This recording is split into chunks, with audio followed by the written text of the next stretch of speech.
कहानी की शुरुआत हमें अमेरिका और रूस के बीच चल रही कोल्ड वॉर के दौर में ले जाती है। इस तनाव भरे समय में रूस के अंदर पैट्रियट नाम की एक सीक्रेट ऑर्गेनाइजेशन काम कर रही होती है। ये ऑर्गेनाइजेशन इंसानों और जानवरों पर खतरनाक एक्सपेरिमेंट कर रही होती है ताकि ऐसे सुपर सोल्जर्स बनाए जा सकें जो अपने देश की हर हाल में रक्षा कर सकें। इन एक्सपेरिमेंट्स के दौरान कई प्रोजेक्ट्स पूरी तरह फेल हो जाते हैं और कई जिंदगियां बर्बाद हो जाती हैं, लेकिन इन्हीं नाकामियों के बीच कुछ एक्सपेरिमेंट कामयाब भी होते हैं। कुछ लोग असाधारण ताकत हासिल कर लेते हैं और सुपर हीरो बन जाते हैं। सब कुछ आगे बढ़ ही रहा होता है कि तभी एक भयानक और रहस्यमयी ब्लास्ट होता है जो पूरी लैब को तबाह कर देता है। इस धमाके में सारे सुपर हीरो प्रोजेक्ट्स खत्म हो जाते हैं और वहां मौजूद साइंटिस्ट्स का भी कोई सुराग नहीं मिलता। वहीं दूसरी ओर अब हम देखते हैं कि रूस अपने एआई रोबोट्स की टेस्टिंग कर रहा होता है। इस टेस्टिंग एरिया में आर्मी के टैंक्स और हेलीकॉप्टर्स भी मौजूद होते हैं। सब कुछ सामान्य चल रहा होता है कि अचानक एआई रोबोट्स अपने ही टैंक्स और हेलीकॉप्टर्स पर हमला कर देते हैं। भारी तबाही मच जाती है। आर्मी उन्हें रोकने की पूरी कोशिश करती है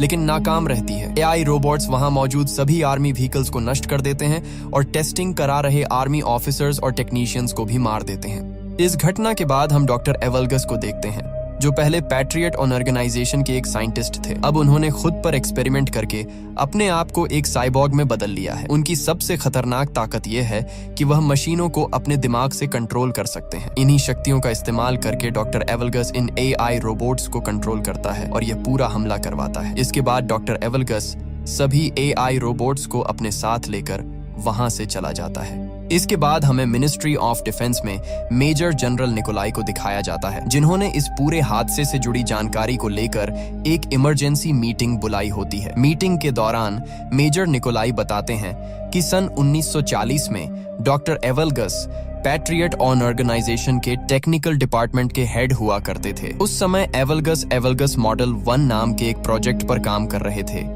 जिसके जरिए एक खास रिमोट की मदद से किसी भी इलेक्ट्रिक मशीन को कंट्रोल किया जा सकता था।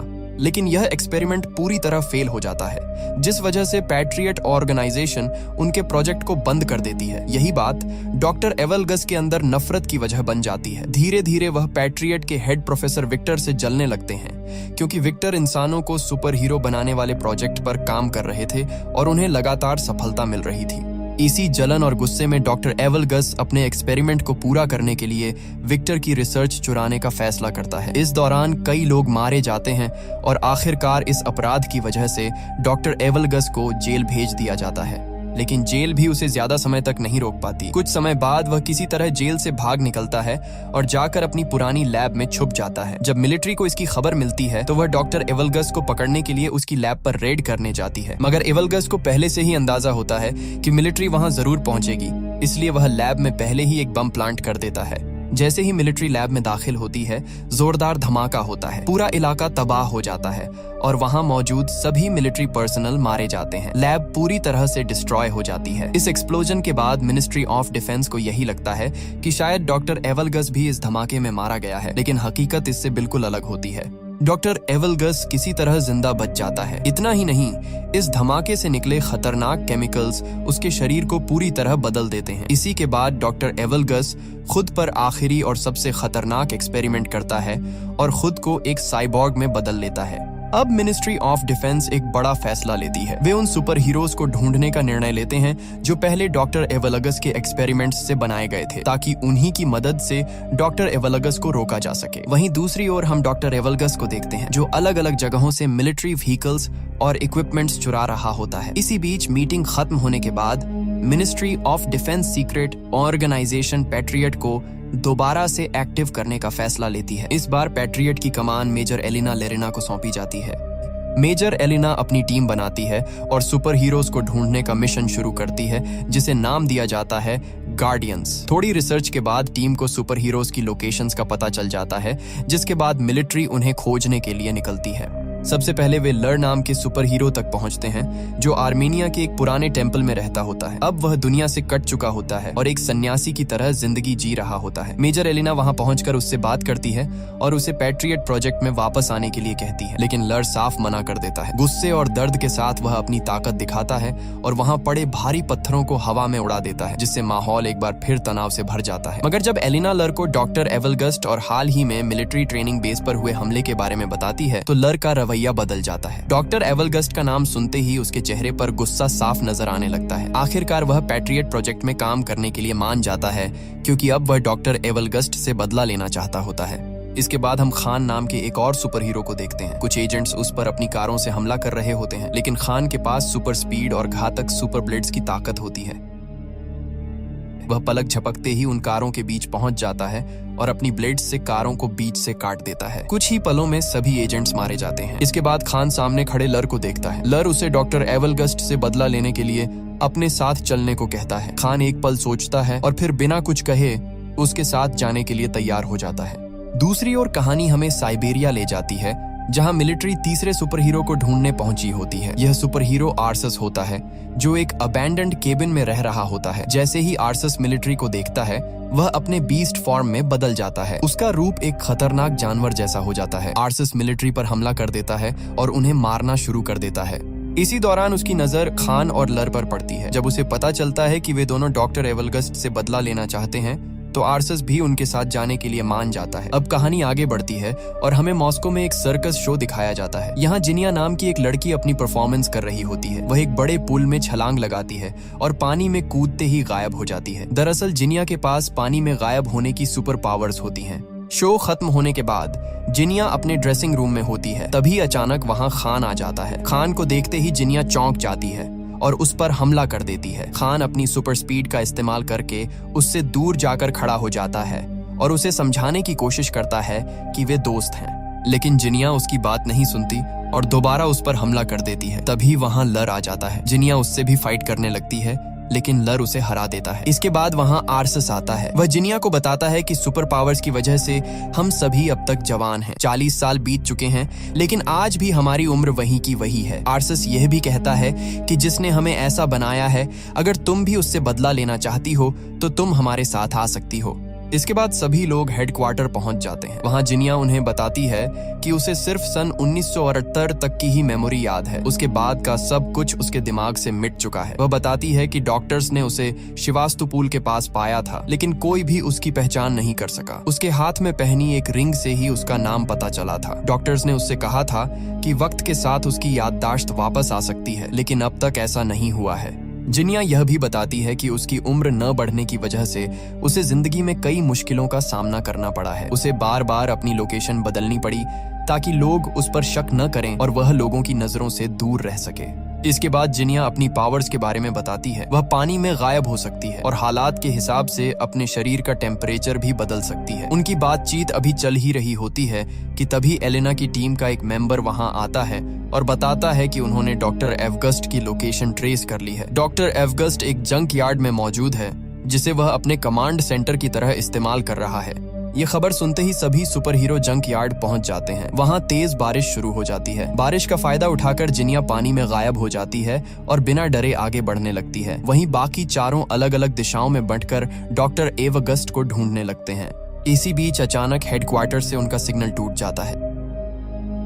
उधर डॉक्टर एवगस्ट के गार्ड्स जिनिया को देख लेते हैं, क्योंकि एवगस्ट ने अपने गार्ड्स को एक्स्ट्रा विजन दे रखा होता है। वे जिनिया के बॉडी टेम्परेचर से उसकी लोकेशन पकड़ लेते हैं और सुपर वेपन से वहीं उसे फ्रीज कर देते हैं। दूसरी ओर खान और आर्सस अपनी सुपर पावर्स का इस्तेमाल करते हुए गार्ड्स पर टूट पड़ते हैं और एक एक करके उन्हें मारने लगते हैं। लेकिन जैसे ही खान कुछ पल के लिए रुकता है, एक सिपाही मौके का फायदा उठाकर उस पर इंजेक्शन शूट कर देता है। इंजेक्शन लगते ही खान बेहोश हो जाता है। वहीं आर्सस को भी डॉक्टर एवगस्ट के गार्ड्स चालाकी से फंसाकर पकड़ लेते हैं। दूसरी तरफ लर अपने शरीर को पत्थरों से कवर कर लेता है। वह अपने दोनों हाथ एक साथ जमीन पर मारता है, जिससे वहां हल्का सा भूकंप आ जाता है। इसके बाद वह कई सिपाहियों को मार देता है। तभी डॉक्टर एवगस्ट खुद वहां आ जाता है। लर उस पर पत्थरों से हमला करता है और दोनों के बीच जबरदस्त फाइट शुरू हो जाती है।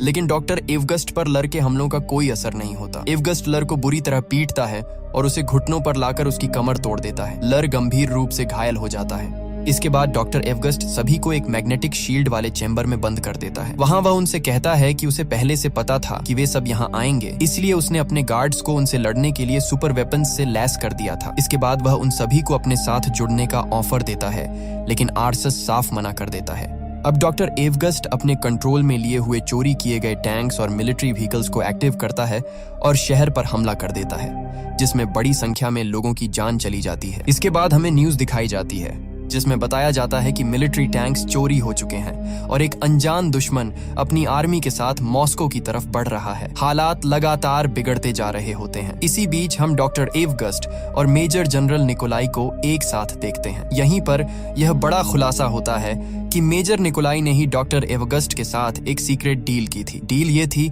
कि अगर मेजर निकोलाई सारे सुपर हीरोज को एवगस्ट के हवाले कर देगा तो एवगस्ट किसी भी चीज को अपने कंट्रोल में नहीं लेगा। लेकिन डॉक्टर एवगस्ट मेजर निकोलाई की बात नहीं मानता। वह अपनी असली मंशा दिखाते हुए मेजर निकोलाई को बेरहमी से मार देता है।